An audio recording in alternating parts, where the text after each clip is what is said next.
When it comes to radiation safety, one of the important pieces of radiology is the radiation monitoring device, which is called a dosimetry badge or dosimeter.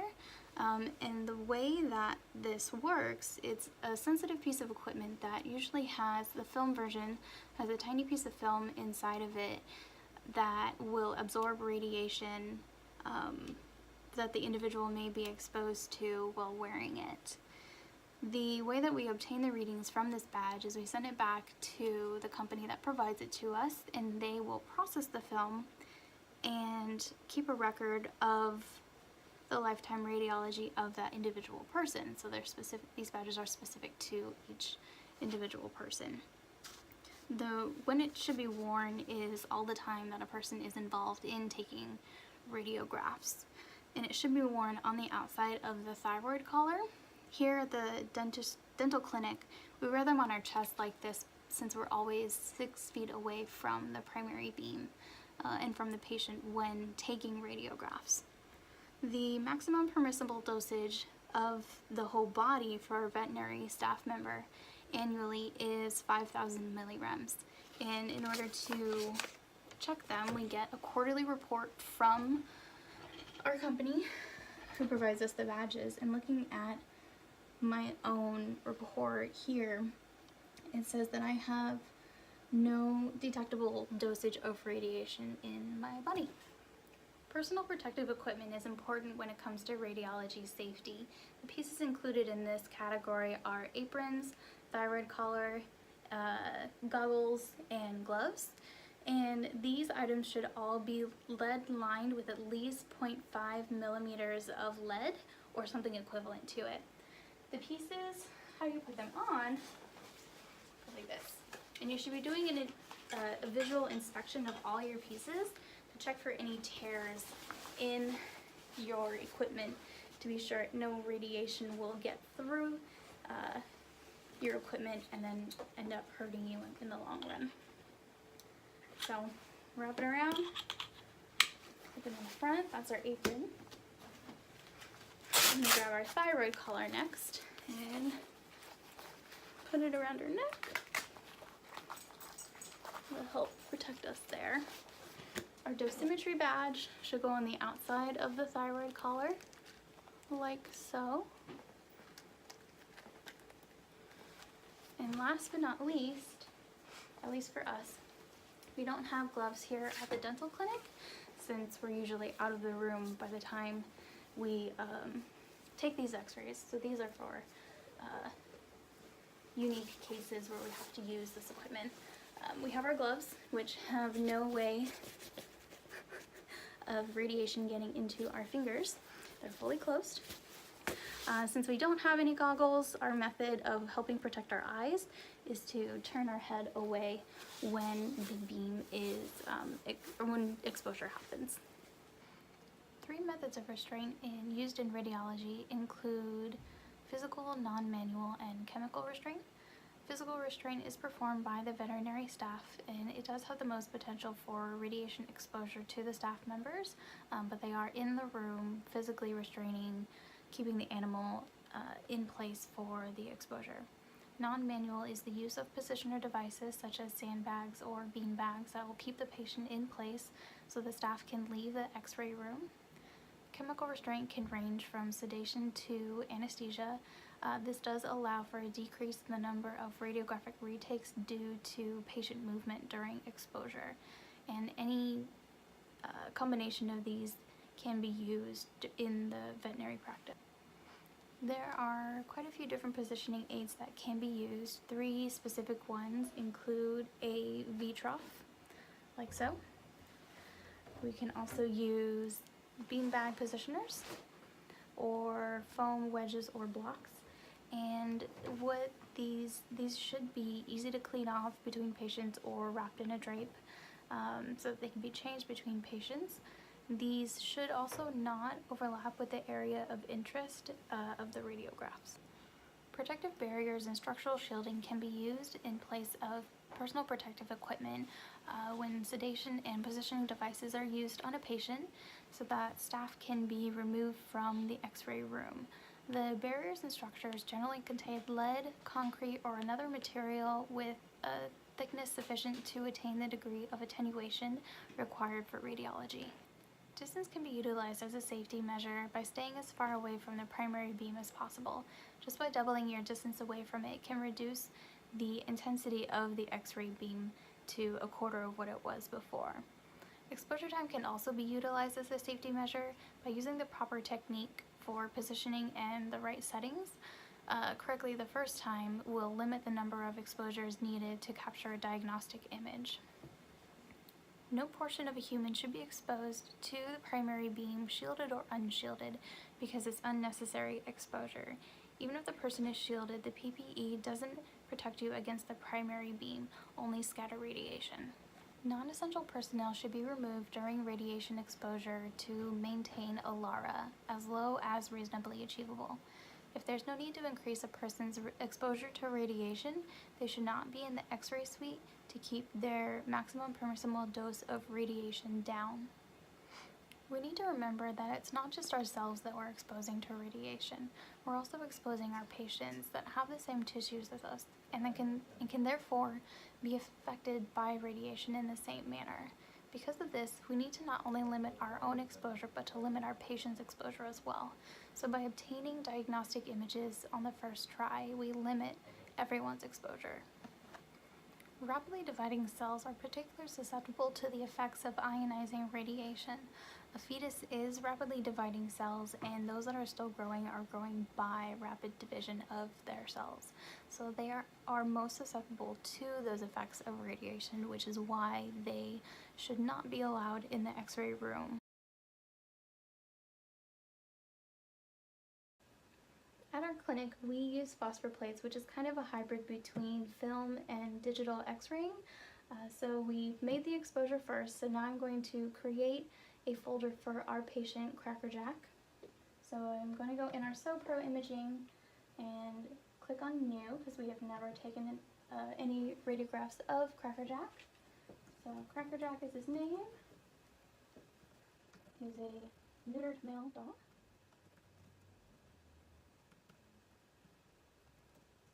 I'll put his owner's name in here as well. So now we can request the image that we've already exposed.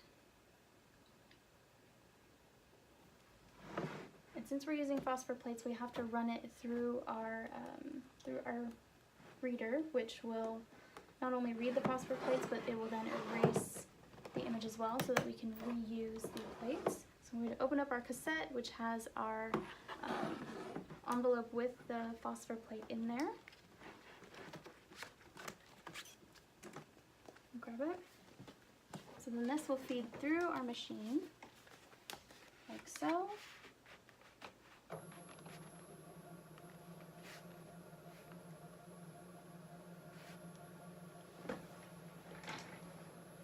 So as it reads, it'll come up on our screen and eventually load into Crackerjack's file.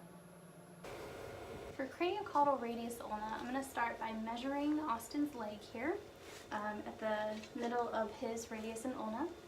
I'm going to measure it here, and I'm getting 5 centimeters. So based on our technique chart, I'm going to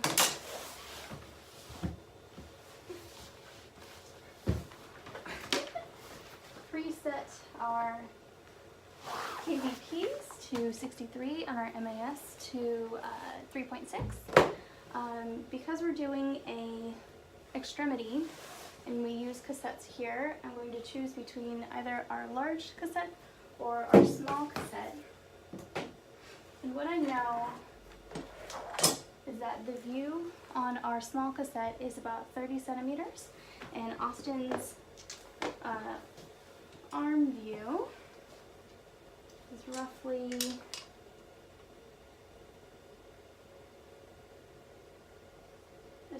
23 centimeters for his radius and ulna. So I'm going to use our small plates, our small cassette.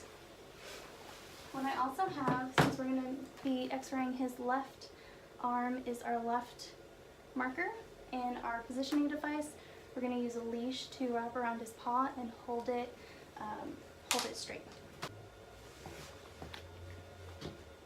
And just to confirm that our settings are right up here we have our arrows, 63 kVp and 33.6 MAS. So now position Austin on the table.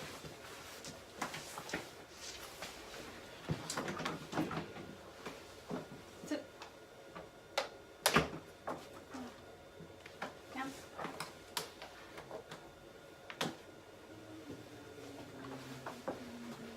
So he is in ventral dorsal recumbency.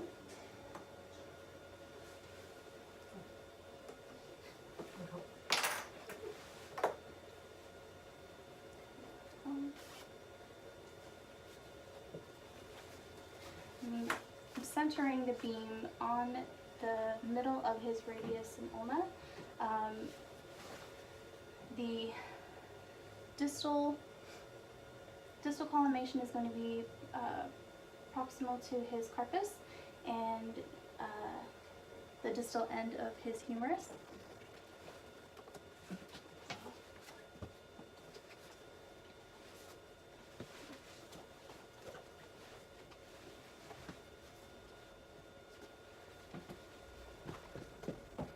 So hold his head up laterally out of the way from the affected limb, which is our left limb.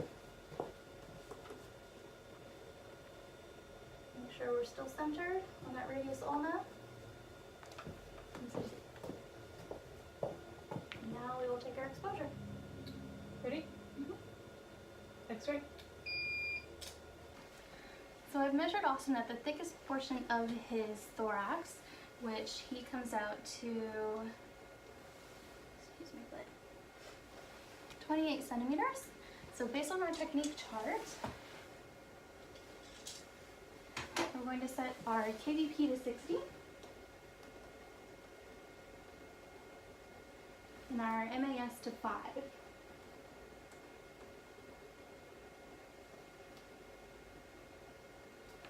Like so.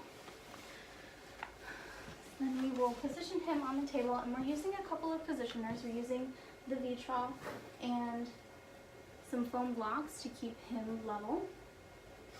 We also have our large cassette under the V-trough, along with our marker up in the corner. So once we get him on the table in ventral dorsal recumbency,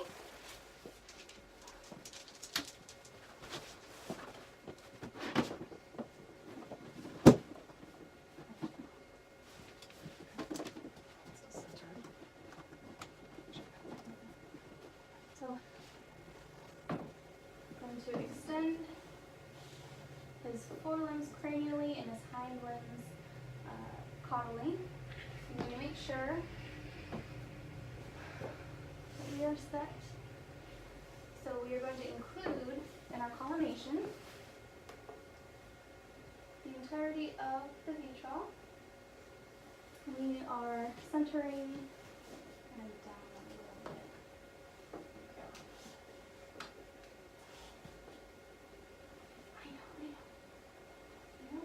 There we go. Good boy. So we're collimating the first lumbar vertebrae and the scapula, caudal midline of the scapula. I know.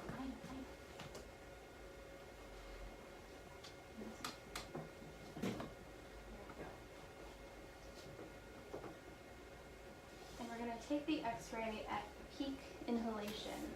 I'm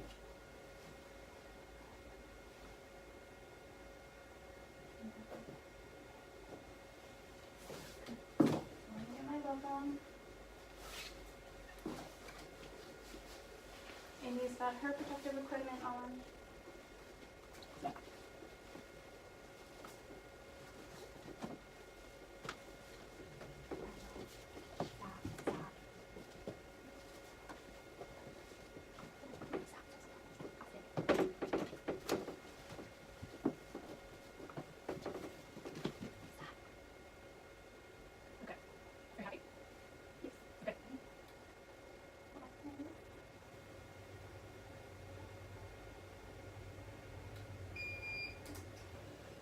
Austin has been sedated so that we can perform an OFA hip evaluation. First thing I'm going to do is I'm going to measure at where we ideally want to take the x-ray. So I'm getting 18 centimeters. Based on our technique chart, I'm going to move this, change our KVP to 75 and our MAS to 10. That should give us our correct evaluation. Put him up on the table. And put a thyroid collar on. Okay, go ahead. So while Amy holds, I'm going to finish putting on my PPE. Have my thyroid collar. And while she... I'm calling. Okay. And so what the position that we're looking for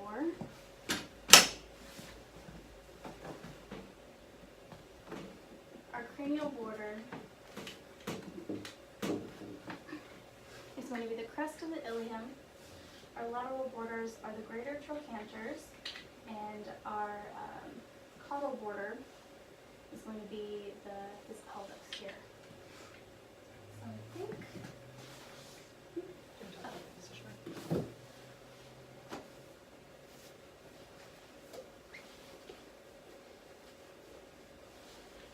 we're also using our trough positioner as well on this view.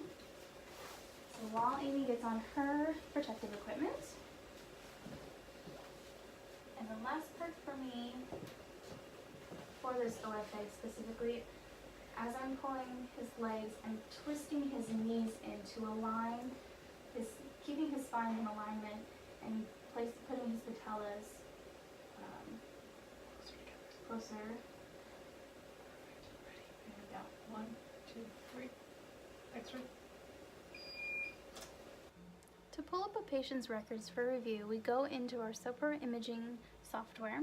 We have to pick a doctor, so I'm going to pick Dr. Farkas, and it comes up with a search window. So in the search window, I'm going to type the name of a patient, type in Vivian, and the number of Vivians will come up, and the one we want is Vivian from Muttville. Double click on her, and here we have all of her dental x-rays that we took. This was back a little bit ago, but you can see her dental x-rays for review.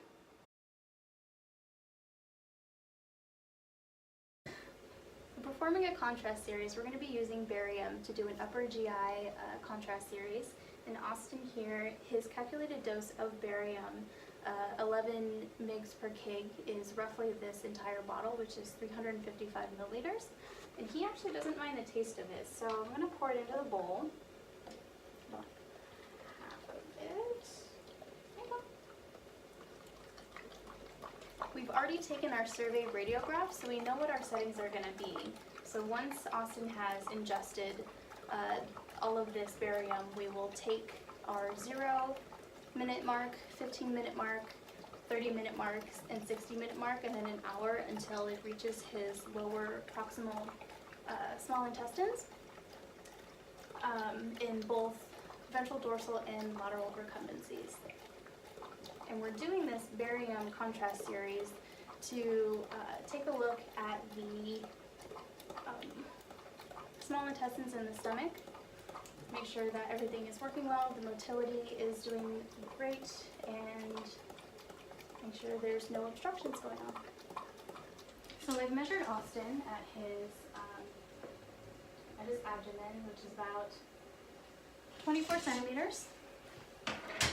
And so for that, I have, for our technique chart, I have correctly placed our KVPs and MAs. So now I'm putting on my protective equipment. And this is for our 0 mark of our contrast series.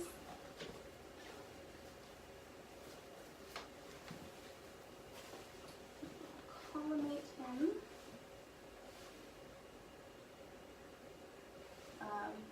Collimate him for his abdominal view, which is we're at the sternum, the spinous process of the spine, have the liver in the shot, and to our acetabulums. We have our right marker in our view.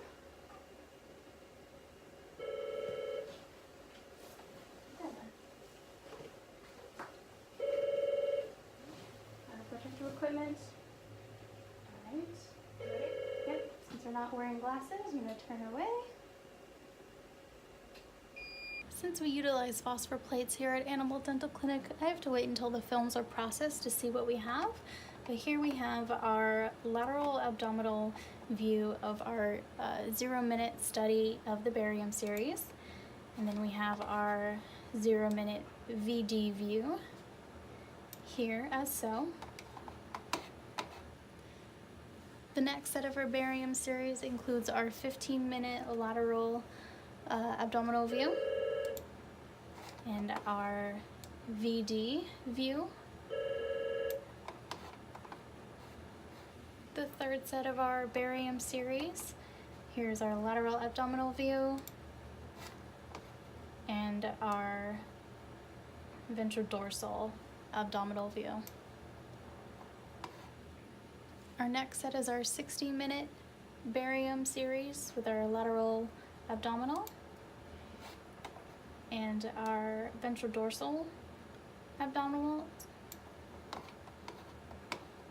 This is the last set of our upper gastrointestinal morphology barium study. We've reached the distal portion of the small intestines in this set. So we have our lateral abdominal view and our VD abdominal view.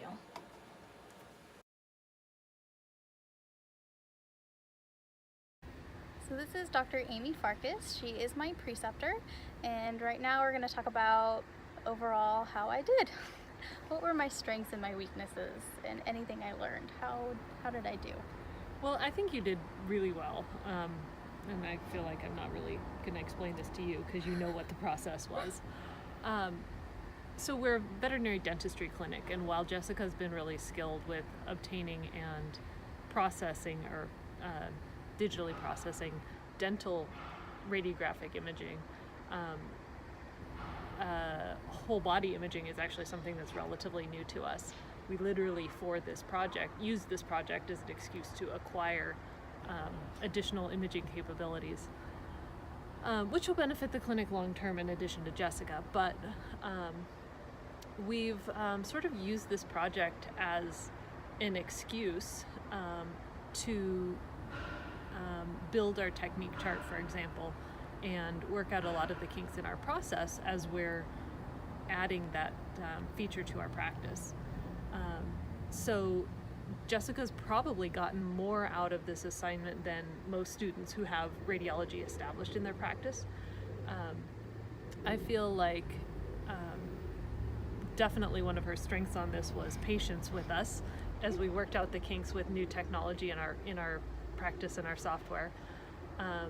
But also I've seen her develop the ability to sort of troubleshoot an x-ray that's not great and figure out whether it's a software problem, a processor problem, an artifact, or an issue of technique, and if it's technique, what needs to be adjusted to fix it. So I'm quite happy with how she's progressed in the short amount of time we've had to work on it. So since I'm required to talk also about Jessica's weaknesses when it comes to radiology, I think that the honest answer is just literally experience.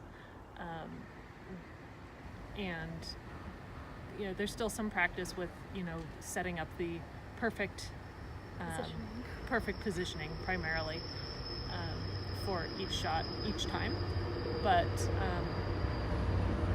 where she is now is appropriate for her skill level in her program.